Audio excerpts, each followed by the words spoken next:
Corona virus के संक्रमण के लगातार बढ़ते मामलों पर प्रभावी रोकथाम के लिए शासन स्तर से गाइडलाइन जारी हो गई। वहीं जनपद रामपुर में जिलाधिकारी रविंद्र कुमार मंदार ने पुलिस अधीक्षक शगुन गौतम ने विकास भवन सभागार में जनपद के प्रमुख धर्मगुरुओं और संभ्रांत जनों के साथ बैठक में जिलाधिकारी और पुलिस अधीक्षक ने जनपद में लगातार कोरोना वायरस संक्रमण के बढ़ते मामलों पर प्रभावी रोकथाम के लिए जन सहयोग की अपील करते हुए कहा कि वायरस से बचाव बेहद जरूरी है। संक्रमण काफ़ी तेजी से फैल रहा है। ऐसी दशा में किसी भी स्तर पर लापरवाही अत्यंत भयावह स्थिति उत्पन्न कर सकती है। जिलाधिकारी ने कहा कि रमज़ान और नवरात्रि के साथ साथ बैसाखी जैसे महत्वपूर्ण त्यौहार के दौरान आमजन को पर्याप्त सावधानी बरतनी होगी। त्यौहार सभी लोग हर्ष और उल्लास से मनाएं, पर उन त्योहारों के दौरान पर्याप्त सावधानी बेहद ज़रूरी है। उन्होंने कहा कि धर्मगुरु और प्रबुद्ध जन समाज के एक बड़े वर्ग का नेतृत्व करते हैं, इसीलिए वे समाज में लोगों को कोरोना वायरस के कारण उत्पन्न इस संकट की घड़ी में अपनी और अपने परिवार की सुरक्षा के लिए सावधानी अवश्य बरतें। पूर्व में भी जनपद के धार्मिक गुरुओं और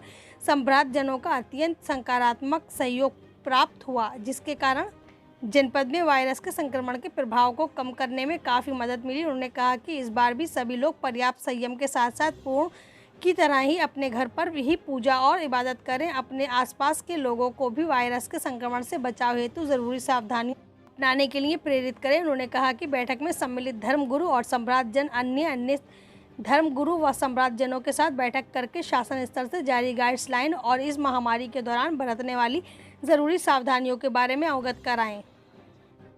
जिलाधिकारी रविंद्र कुमार मंदार ने मुख्य चिकित्सा अधिकारी संजीव यादव सहित स्वास्थ्य विभाग के अन्य अधिकारियों के साथ बैठक करके कोविड संक्रमण के बढ़ते मामलों के दृष्टिगत चिकित्सा सेवाओं को और अधिक मजबूती प्रदान करने और संक्रमित व्यक्तियों को बेहतर सुविधाएं मुहैया कराने के दृष्टिगत जरूरी निर्देश दिए। वहीं जनपद रामपुर में जिलाधिकारी ने कहा कि कॉन्टैक्ट ट्रेसिंग की कार्यवाही को तेज करें ताकि संक्रमित व्यक्ति के संपर्क में आकर संक्रमित होने वाले अन्य लोगों को यथाशीघ्र चिन्हित करके उन्हें आइसोलेट किया जा सके। उन्होंने कहा कि कंटेनमेंट जोन में नियमित रूप से सैनिटाइजेशन का कार्य होना चाहिए, साथ ही कोविड प्रोटोकॉल से जुड़े सभी निर्देशों का सख्ती से पालन हो। इस दौरान अपर जिलाधिकारी प्रशासन जगदम्बा प्रसाद गुप्ता और जिला पंचायत राज अधिकारी वीरेंद्र सिंह भी मौजूद रहे।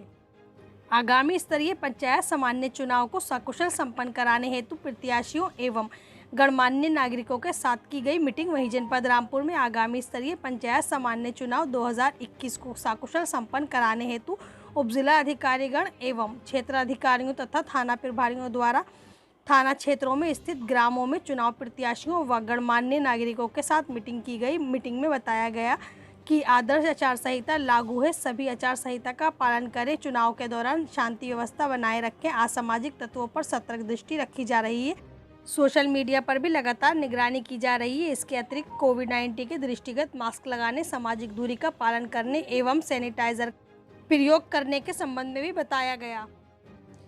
जनपद रामपुर में ऑल इंडिया मुस्लिम फाउंडेशन ने दी तहरीर। वहीं गाजियाबाद के डासना के महंत यति नरसिंहानंद सरस्वती के खिलाफ ऑल इंडिया मुस्लिम फाउंडेशन ने शहर कोतवाली में तहरीर दी। वहीं आपको बता दें, जनपद रामपुर में तहरीर में कहा गया कि महंत ने हमारे पैगंबर को लेकर आपत्तिजनक टिप्पणी की है। इस्लाम धर्म को मानने वालों के अलावा अन्य धर्मों के लोग भी पैगंबर इस्लाम के प्रति गहरी आस्था रखते हैं। महंत ने उनकी शान में गुस्ताखी करके हिंदू मुस्लिम भाईचारे को छिन्न भिन्न करने का प्रयास किया है। ऐसे लोग देश की आंतरिक और बाहरी सुरक्षा के अलावा गंगा जमुना तहजीब के खिलाफ अत्यधिक घातक है। ऐसे व्यक्ति के खिलाफ मुकदमा दर्ज किए जाएं। तहरीर पर राष्ट्रीय अध्यक्ष बाबर खां, प्रदेश अध्यक्ष इकबाल खां, वरिष्ठ प्रदेश महासचिव हाजी मोहम्मद जमीर रिजवी आदि मौजूद रहे। स्तरीय पंचायत सामान्य निर्वाचन के अंतर्गत जनपद में 15 अप्रैल को आयोजित होने वाले मतदान कार्यक्रम एवं 2 मई को मतगणना कार्यक्रम को सकुशल, शांतिपूर्वक एवं निष्पक्ष तरीके से संपन्न कराने के लिए निर्वाचन आयोग द्वारा नियमित प्रेक्षक एल वेंकटेश्वर लू ने जिलाधिकारी रविंद्र कुमार मंदार और मुख्य विकास अधिकारी श्रीमती गजल भारद्वाज सहित अन्य अधिकारियों के साथ बैठक करके निर्वाचन की तैयारियों के संबंध में विस्तृत समीक्षा की। वहीं उन्होंने मतदान पार्टियों की रवानगी के संबंध में वाहनों की उपलब्धता, मतदान केंद्रों पर आयोग द्वारा निर्धारित गाइडलाइन के अनुसार जरूरी सुविधाएं, संवेदनशील बूथों पर सतर्कता के संबंध में की गई कार्यवाही की स्थिति सहित विभिन्न बिंदुओं पर विस्तार पूर्वक जानकारी प्राप्त की। उन्होंने कहा कि मतदान के दौरान केंद्रों पर सभी व्यवस्थाएं दुरुस्त होनी चाहिए और किसी भी प्रकार से मतदान प्रक्रिया में व्यवधान उत्पन्न कराने का प्रयास करने वालों पर सख्त कार्रवाई होनी चाहिए। मतदाता अपने मताधिकार का स्वैच्छिक रूप से प्रयोग कर सके और इसमें किसी भी व्यक्ति का दखल नहीं होना चाहिए। यदि ऐसी शिकायत प्राप्त हो तो तत्काल प्रभावी कार्यवाही करते हुए दोषियों से सख्ती से निपटा जाएगा। विकासखंड स्वार में मतदाता सूची में अनियमितता करने वाले दोषियों के विरुद्ध प्रशासनिक स्तर से की गई कार्यवाही पर प्रेषक ने कहा कि ऐसे लोगों पर अनिवार्य रूप से कठोरात्मक कार्यवाही हो, ये बेहद ज़रूरी है। दिव्यांग मतदाताओं के संबंध में उन्होंने कहा कि मतदान स्थलों पर दिव्यांगजनों की सुविधा के लिए भी ज़रूरी व्यवस्थाएं सुनिश्चित हो ताकि उन्हें अपने मताधिकार का प्रयोग करने के दौरान किसी भी प्रकार की समस्या न उत्पन्न हो। इस दौरान अपर जिलाधिकारी प्रशासन जगदम्बा प्रसाद गुप्ता, अपर जिलाधिकारी वित्तीय एवं राजस्व राम भरत तिवारी, पुलिस अधीक्षक डॉक्टर संसार सिंह, नगर मजिस्ट्रेट रामजी मिश्र, क्षेत्राधिकारी पुलिस विद्या किशोर शर्मा आदि मौजूद रहे।